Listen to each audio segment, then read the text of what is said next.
Hello viewers, আসসালামু আলাইকুম। Welcome back to another video. তো এই ভিডিওটাতে ক্লিক করছেন তার মানে ধরে নিচ্ছি আপনার একটা জন্ম নিবন্ধন আছে, কিন্তু আপনি একাধিক জন্ম নিবন্ধন করতে চাচ্ছেন। তো যারা এই প্ল্যানটা করতেছেন যে এক বা একাধিক জন্ম নিবন্ধন তৈরি করবেন, তারা কিভাবে তৈরি করবেন এবং তৈরি করা যাবে কিনা সেই বিষয়টা নিয়ে বিস্তারিত কথা বলবো এই ভিডিওতে। তো প্রথমে আমি যে বিষয়টা কথা বলবো সেটা হচ্ছে আপনারা কেন জন্ম নিবন্ধন তৈরি করবেন। তো এই ক্ষেত্রে আমি দুই ভাগে বিভক্ত করছি। এক নাম্বার যে বিষয়টা রয়েছে সেটা হচ্ছে অনেকেই দেখা যায় জন্ম নিবন্ধনে বিরাট কোনো ভুল থাকার কারণে, হতে পারে আপনার জন্ম তারিখটা, হতে পারে আপনার জন্ম মাস, হতে পারে আপনার অন্য যে তথ্যগুলো রয়েছে সেই তথ্যগুলো আপনারা কোনোভাবে সংশোধন করতে পারতেছেন না। দিনের পর দিন, মাসের পর মাস ইউনিয়ন পরিষদে ঘুরতেছেন, কিন্তু কোনোভাবে আপনার তথ্যগুলো আপনি সংশোধন করতে পারতেছেন না। তো তারপরে আপনারা কি করেন, তারপরে চেষ্টা করেন যে নতুন করে জন্ম নিবন্ধন তৈরি করা যায় কিনা। তো সেক্ষেত্রে তারপর নতুন করে জন্ম নিবন্ধন তৈরি করে ফেলেন। তো দ্বিতীয় নাম্বার যে আপনার বিষয়টা রয়েছে সেটা হচ্ছে অনেকেরই দেখা যায় জন্ম নিবন্ধন বিভিন্ন কারণে হারিয়ে যায়, অথবা নষ্ট হয়ে যায়, অথবা পুড়িয়ে যায়, অথবা চুরি হয়ে যায়। তো সেক্ষেত্রে অনেক খোঁজাখুঁজি করার পরেও যদি আপনার জন্ম নিবন্ধনটা খুঁজে না পান, সেক্ষেত্রে আপনার বাধ্য হয়ে কি করেন, নতুন করে একটা জন্ম নিবন্ধন তৈরি করেন। তো এখন আমি কথা বলবো আপনার নতুন করে জন্ম নিবন্ধন তৈরি করা যাবে কিনা, একটা ব্যক্তির একাধিক জন্ম নিবন্ধন তৈরি করা যাবে কিনা সেই বিষয়টা নিয়ে। তো বন্ধুরা, বাংলাদেশের প্রচলিত নিয়ম অনুযায়ী আপনি একজন ব্যক্তি একাধিক ভোটার যেমন হতে পারবে না, ঠিক তেমনি একজন ব্যক্তির একাধিক জন্ম নিবন্ধন থাকতে পারবে না।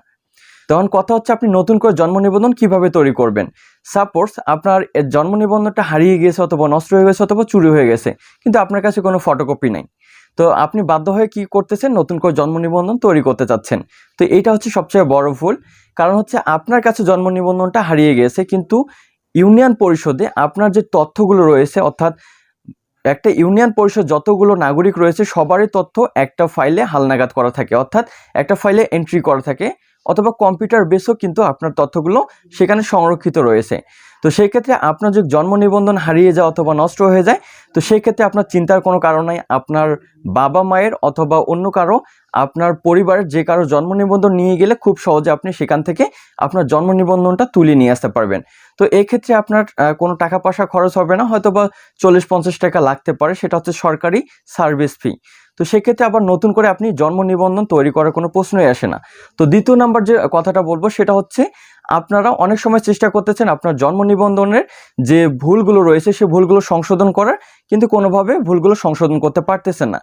হতে পারে আপনার ইউনিয়ন পরিষদের অবহেলার কারণে, হতে পারে আপনার যারা দায়িত্বরত অফিসার রয়েছে তাদের অবহেলার কারণে, হতে পারে আপনার কোনো একটা দুর্বলতার কারণে আপনি এটা পরিবর্তন করতে পারতেছেন না।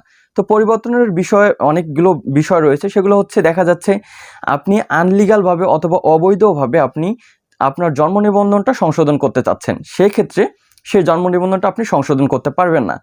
কারণ বাংলাদেশের নিয়ম অনুযায়ী আপনার জন্ম নিবন্ধনটা যদি আপনি সংশোধন করতে চান, সেক্ষেত্রে আপনাকে কারণ দেখাতে হবে, অর্থাৎ আপনার বৈধ কোনো কারণ দেখাতে হবে যে আপনি এই কারণে এটা সংশোধন করতে চাচ্ছেন, এবং প্রমাণস্বরূপ আপনাকে কিছু ডকুমেন্টস অ্যাড করতে হবে। তো আপনি যদি ডকুমেন্টস অ্যাড করতে না পারেন, সেই ক্ষেত্রে আপনি হাজার চেষ্টা করলে আপনার জন্ম নিবন্ধনটা সংশোধন করতে পারবেন না। তো অনেকেরই ক্ষেত্রে দেখা যায় অনেকেরই সার্টিফিকেটের সাথে জন্ম নিবন্ধনের মিল থাকে না, অথবা জন্ম নিবন্ধনের সাথে ভোটার আইডি কার্ডের মিল থাকে না।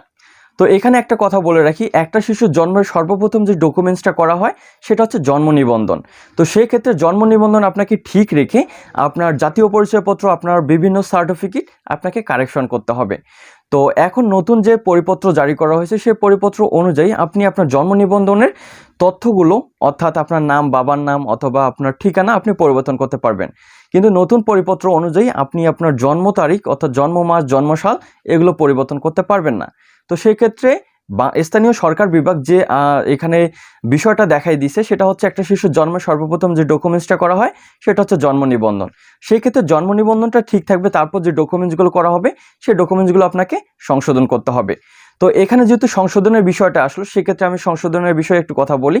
তো আপনারা যদি আপনার এনআইডি কার্ডটা সংশোধন করতে চান বাংলাদেশের নতুন নিয়ম অনুযায়ী, তো সেই এনআইডি কার্ড যদি আপনার এক বা একাধিক জন্ম নিবন্ধন থেকে থাকে, অর্থাৎ আপনার যদি একাধিক জন্ম নিবন্ধন থেকে থাকে সেই ক্ষেত্রে একাধিক জন্ম নিবন্ধন দিয়ে আপনি আপনার এনআইডি কার্ডটা সংশোধন করতে পারবেন না।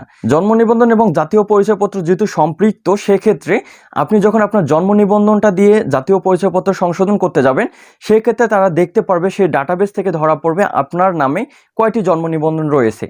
তো এক্ষেত্রে যদি আপনি ধরে নিলাম আপনি এক বা একাধিক জন্ম নিবন্ধন করে ফেলছেন, সেক্ষেত্রে আপনার কী করণীয় এবং কোন জন্ম নিবন্ধনটা আপনার কার্যকরী ভূমিকা পালন করবে। আপনার সর্বপ্রথম যে ডিজিটাল জন্ম নিবন্ধনটা রয়েছে সেই জন্ম নিবন্ধনটা আপনার সর্বক্ষেত্রে ব্যবহৃত হবে, এবং তারপর থেকে আপনি যে জন্ম নিবন্ধনটা তৈরি করছেন সেই জন্ম নিবন্ধনটা আপনার কোনো কাজে আসবে না। এক্ষেত্রে আপনি বিভিন্ন সমস্যায় পড়তে পারেন। সেক্ষেত্রে আপনি আপনার ইউনিয়ন পরিষদে গিয়ে দায়িত্বরত অফিসারের সঙ্গে কথা বলে পরবর্তী যে জন্ম নিবন্ধন তৈরি করছেন সেটা আপনি ব্লক করতে পারেন অথবা সেই অ্যাকাউন্টটা ডিলিট করতে পারেন। তো